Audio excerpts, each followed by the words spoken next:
Hello everyone and welcome back to Study Tech by Das sir.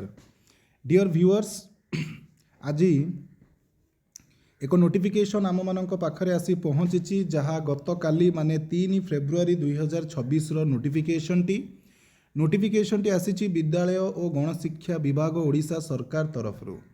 ଏବଂ ଏଥିରେ କ'ଣ ରହିଛି ଆପଣମାନେ ଜାଣିଥିବେ, ମୁଁ ଏଇ ଚ୍ୟାନେଲ୍ ମାଧ୍ୟମରେ ମଧ୍ୟ ଇନଫର୍ମେସନ୍ ସେୟାର କରିଥିଲି କିଛି ଦିନ ତଳେ। ଭୁବନେଶ୍ୱରରେ ଏକ ମିଟିଂ ବସିଥିଲା ଯେଉଁଠି ଯେଉଁ ବେସରକାରୀ କଲେଜର ପ୍ରେସିଡେଣ୍ଟ, ରାଜ୍ୟ ପ୍ରେସିଡେଣ୍ଟ, ବେସରକାରୀ କଲେଜ ଯେଉଁ ଅଧ୍ୟାପକ ସଂଘ ରହିଛି ତାଙ୍କର ରାଜ୍ୟ ପ୍ରେସିଡେଣ୍ଟ ଏବଂ ଅନ୍ୟ ସଦସ୍ୟମାନେ ମିଶିକି ଆମ ରିଟାୟାର୍ଡ ଆଇଏଏସ୍ ଅଫିସର ଅଶୋକ କୁମାରକୁ ଏକ ଦାବିପତ୍ର ପ୍ରଦାନ କରିଥିଲେ, ଯେଉଁଠି Ekamra MLA honourable MLA Babu Singh ମଧ୍ୟ ଉପସ୍ଥିତ ଥିଲେ। ସେଠାରେ ଦାବିପତ୍ର ଦିଆଯାଇଥିଲା ଯେ 2008ରୁ 2018 ଭିତରେ ଯେଉଁ ଅନଏଡେଡ଼ କଲେଜେସ୍ ଗୁଡ଼ିକରେ ଯେଉଁ ଲେକ୍ଚରର୍ସ ମାନେ ଅଛନ୍ତି କିମ୍ବା ଅନ୍ୟ ଷ୍ଟାଫ୍ ମାନେ ଅଛନ୍ତି ଯେଉଁମାନଙ୍କୁ ବର୍ତ୍ତମାନ ସୁଦ୍ଧା ଏଡ୍ ମିଳିପାରି ନାହିଁ, ସେମାନଙ୍କୁ ଯଥାଶୀଘ୍ର କେମିତି ଏଡ୍ ମିଳିବ ସେ ନେଇ ସେମାନେ ଦାବିପତ୍ର ପ୍ରଦାନ କରିଥିଲେ। ଏବଂ ଅଶୋକ କୁମାରଙ୍କ ତରଫରୁ ମଧ୍ୟ ପ୍ରତିଶ୍ରୁତି ମିଳିଥିଲା ଯେ ସେ ଏହାକୁ ସିରିୟସଲି ନେବେ, ସିରିୟସ୍ ନୋଟ୍ରେ ନେବେ ଏବଂ ଯଥାଶୀଘ୍ର ମୁଖ୍ୟମନ୍ତ୍ରୀଙ୍କୁ ଏଇଟା ଫରୱାର୍ଡ଼ କରିବେ। ତ 3 ଫେବୃଆରୀ 2026 ମାନେ ଗତକାଲି ଏକ ବିଜ୍ଞପ୍ତି ଆସିଛି ଯେଉଁଠି ମେନସନ୍ କରାଯାଇଛି।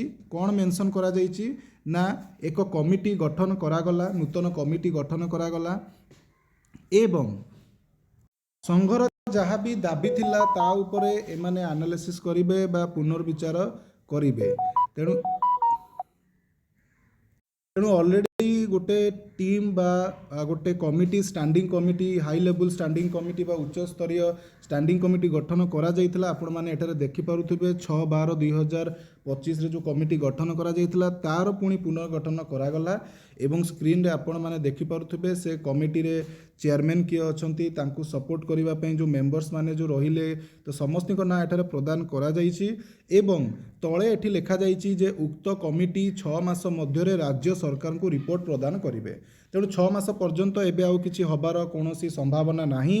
6 ମାସ ପରେ ରାଜ୍ୟ ସରକାର ଯେତେବେଳେ କମିଟି ଠାରୁ ରିପୋର୍ଟ ପାଇବେ କେଉଁଠି ନା କେଉଁଠି ସେତେବେଳକୁ ଇଲେକ୍ସନ୍ ପାଇଁ ପ୍ରିପାରେସନ୍ ମଧ୍ୟ ଆରମ୍ଭ ହୋଇସାରିଥିବ।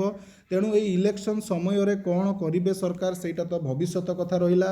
ତ ଆମେ ଯେଉଁ କହୁଥିଲେ ବା ଆମକୁ ଯେଉଁ ପ୍ରତିଶ୍ରୁତି ଗୋଟେ ମିଳୁଥିଲା ଯେ ଖୁବ୍ ଶୀଘ୍ର ହେଇଯିବ, ଖୁବ୍ ଶୀଘ୍ରର ଅର୍ଥ କେବେ ବି 6 ମାସ ହେଇପାରେ ନା।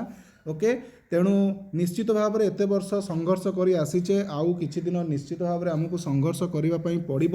ମୁଁ ସେଥିପାଇଁ ପୂର୍ବ ଭିଡ଼ିଓରେ ମଧ୍ୟ କହିଥିଲି ମେ ବି ହେଇପାରେ, ମେ ନଟ୍ ବି ହେଇପାରେ। କାରଣ ଆମେ ଜାଣିଛେ ଏସବୁ ଜିନିଷ ଗୁଡ଼ିକରେ କେବେ ବି ଶୀଘ୍ର କୌଣସି ଜିନିଷ ହୁଏନି, ଧୀରେ ଧୀରେ ହେଇକି ଏସବୁ ଜିନିଷ ହେବ।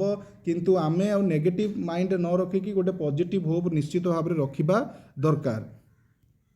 ମୁଁ ଗୋଟେ ଫର୍ମାଲିଟି ପାଇଁ ଏ ଚିଠିଟି ପଢ଼ି ଦେଉଛି, ଆପଣମାନେ ତ ପଢ଼ିପାରିବେ ନିଶ୍ଚିତ ଭାବରେ। ଚିଠିଟି ଆପଣଙ୍କ ପାଖରେ ଆଭେଲେବୁଲ୍ ବି ହେଇଯାଇଥିବ। ବିଦ୍ୟାଳୟ ଓ ଗଣଶିକ୍ଷା ବିଭାଗ ବା school and mass education department and ଉଚ୍ଚ ଶିକ୍ଷା ବିଭାଗ ହାୟର ଏଜୁକେସନ୍ ଡିପାର୍ଟମେଣ୍ଟ ଅଧୀନରେ ଥିବା ସରକାରୀ ଏବଂ ଅନୁଦାନ ପ୍ରାପ୍ତ ଓ ଅଣ ଅନୁଦାନ ପ୍ରାପ୍ତ ବେସରକାରୀ ଶିକ୍ଷାନୁଷ୍ଠାନ ରହିଅଛି। ଏହି ଅନୁଷ୍ଠାନ ଗୁଡ଼ିକରେ ବିଭିନ୍ନ ଶିକ୍ଷକ, ଅଧ୍ୟାପକ ଓ କର୍ମଚାରୀ ସଂଘ ସେମାନଙ୍କର ବିଭିନ୍ନ ପ୍ରକାରର ଦାବି ସରକାରଙ୍କ ନିକଟରେ ଉପସ୍ଥାପନ କରି ଆସୁଛନ୍ତି। ଏହାକୁ ରାଜ୍ୟ ସରକାର ଗୁରୁତ୍ୱର ସହ ବିଚାର କରି ଗୁରୁତ୍ୱର ସହ ନେଇଛନ୍ତି, ଭଲ କଥା। ଶିକ୍ଷକ, ଅଧ୍ୟାପକ ଏବଂ କର୍ମଚାରୀମାନଙ୍କ ଦାବି ସମୂହର ଅନୁଶୀଳନ ନିମନ୍ତେ ବିଦ୍ୟାଳୟ ଓ ଗଣଶିକ୍ଷା ବିଭାଗ ବିଜ୍ଞପ୍ତି ସଂଖ୍ୟା ଏତିକି ଅନୁସାରେ ଗୋଟିଏ ଗଠିତ ଉଚ୍ଚସ୍ତରୀୟ କମିଟିକୁ ନିମ୍ନ ମତେ ପୁନର୍ଗଠନ କରାଗଲା ଏବଂ ଏଠାରେ ଦିଆଗଲା। ତାପରେ ସେସବୁ କହିଲେ 6 ମାସ ଭିତରେ ରିପୋର୍ଟଟି ପ୍ରଦାନ କରାଯିବ। ତେଣୁ ଆଶା ହରାଇବା ଉଚିତ ନୁହଁ, ଏଠାରେ ଆମେ ଆଉ କିଛି କରିପାରିବା ନାହିଁ। 6 ମାସ ପର୍ଯ୍ୟନ୍ତ ତ ଡେଫିନେଟଲି ଆଉ କିଛି ହେବାର ଚାନ୍ସ ନାହିଁ, ବାଟ ଏଇଠି ବନ୍ଦ ହେଇଗଲା।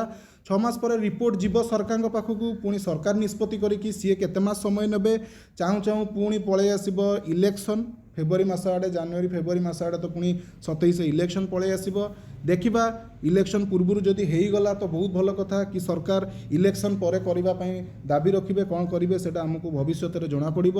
ତେଣୁ ଏହି ପରିପ୍ରେକ୍ଷୀରେ ଯଦୁମଣି ଯେଉଁ କବି ଥିଲେ, ବ୍ୟଙ୍ଗ କବି, ତାଙ୍କର ଏକ କବିତା ବା ଲେଖାଟି ମୋର ମନେ ପଡ଼ୁଅଛି।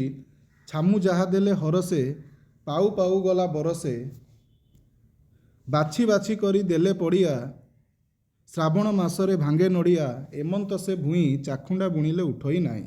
ତେଣୁ ଛାମୁ ତ ଯଦୁମଣିକୁ ଜମି ଦେଇଥିଲେ, କିନ୍ତୁ ଯଦୁମଣିକୁ ମିଳୁ ମିଳୁ ବର୍ଷେ ହେଇଗଲା। ଏଠି ଆମମାନଙ୍କୁ କୌଣସି ପ୍ରକାର ଖାଲି ଯାହା ପ୍ରତିଶ୍ରୁତି ମିଳୁଛି ଆମେ ତାକୁ ଜମି ବୋଲି ଧରି ନେବା ଏବଂ ଯେତେବେଳେ ଫାଇନାଲି ରିପୋର୍ଟ ଆସିବ ବା ଫାଇନାଲ ଡିସିସନ୍ ସରକାରଙ୍କର ଆସିବ ସେତେବେଳେ ଆମେ ଜାଣିବା ଯେ ଆମକୁ ଗୋଟେ ଉଚିତ ଜମି ମିଳିଲା ବା ପରିଶ୍ରମର ପାରିଶ୍ରମିକ ମିଳିଲା। ତ ଏଥିସହିତ ଆଜିର ଭିଡ଼ିଓଟିକୁ ମୁଁ ଶେଷ କରିବି। ଏ ନେଇ ଯଦି କିଛି ବି ଅପଡ଼େଟ୍ ମଝିରେ ଆସେ ମୁଁ ନିଶ୍ଚିତ ଭାବରେ ଚ୍ୟାନେଲରେ ସେୟାର କରିବି।